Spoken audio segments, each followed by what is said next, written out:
আজকে আপনাদের সাথে আলোচনা করব তৃতীয় প্রান্তিক মূল্যায়ন নমুনা প্রশ্ন 2025 শ্রেণী দ্বিতীয় বিষয় বাংলা প্রশ্ন নিয়ে।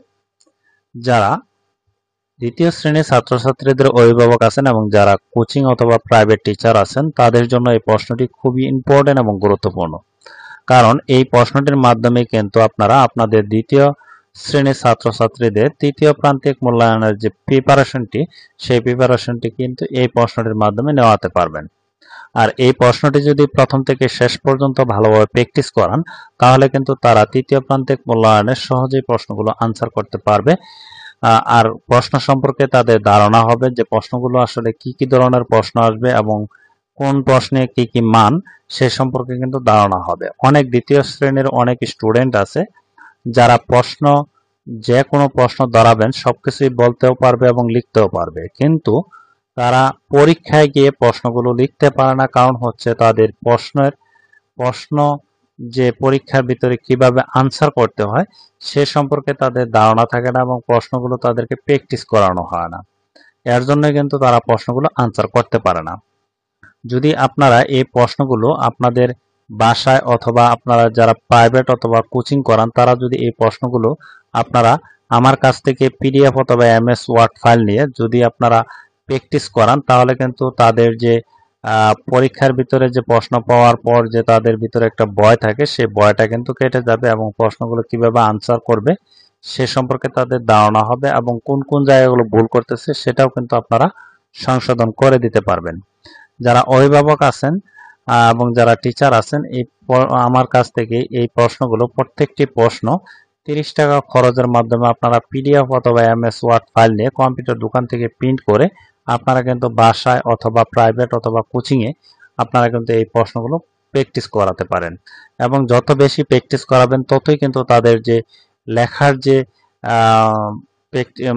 লেখার যে আইডিয়াটা সেটা কিন্তু এই প্র্যাকটিসের মাধ্যমেই হবে।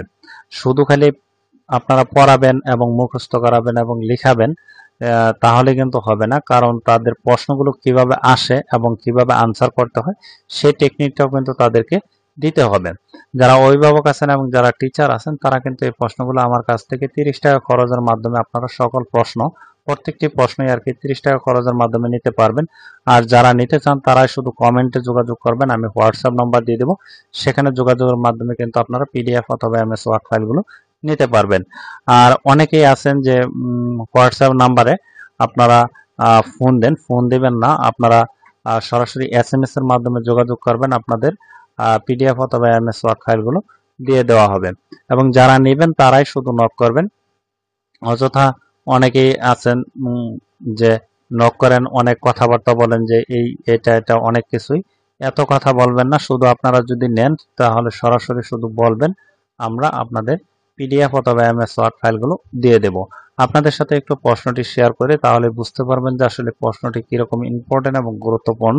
এখানে দেখেন প্রথমে 1 নংয়ে থাকবে শব্দের অর্থ লিখো যে কোনো 10টি, 10-এর অধিক শব্দ দেওয়া থাকবে, 10টি আনসার করতে হবে। আপনারা প্র্যাকটিস করাবেন। এখানে হামলা, রোজ, আখি, সানা, সর, পয়লা, খাদ্য, ডালো, আহরণ, গোলাগর, শোভাযাত্রা, যাক, হাট। এরপর 2 নংয়ে থাকবে কবির নাম সহ মুক্তিসানা অথবা আমাদের ছোট নদী কবিতার প্রথম 10 লাইন লিখো। এরপর থাকবে 3 নং উপযুক্ত শব্দ বসিয়ে শূন্যস্থান পূরণ করো। আষাঢ়, শ্রাবণ নিয়ে এখানে ড্যাশ এখানে ফিল আপ করতে হবে। এ সময় আকাশে কালো ড্যাশ জমে, ঝরঝর করে ড্যাশ ঝরে, খাল বিল ড্যাশ ভরে যায়, ড্যাশ ডাকে, এ ঋতুতে ফুটে কদম দোলন চাপা। এরপর 4 নংয়ে থাকবে নিচের শব্দগুলো দিয়ে বাক্য তৈরি করো যে কোনো 5টি। নদী, বাংলা, পাখা, দল, গরিব, সাদা এবং শহীদ। যুক্ত বর্ণগুলো ব্যঙ্গে একটি করে শব্দ তৈরি করো যে কোনো 5টি।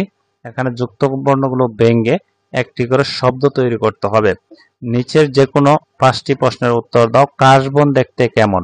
অস্ত্র ধরে যুদ্ধ করলো কারা? গাছের পাতার জ্বরে কোন ঋতুতে? কোন মাসে নদীতে হাঁটু জল থাকে? কাদের শহীদ বলা হয়? কোন ঋতুতে কালবৈশাখীর জ্বর হয়? কারা বাঙালি এবং বাংলা ভাষার বিরুদ্ধে ছিল? পরের চরণটি লিখো। পার হয়ে যায় গরু, পার হয় গাড়ি। এখানে ড্যাশ ড্যাশ থাকবে, পরের লাইনটা লিখতে হবে। কিচিমিচি করে সেনা শালিকের যাক, পরের লাইনটা লিখতে হবে।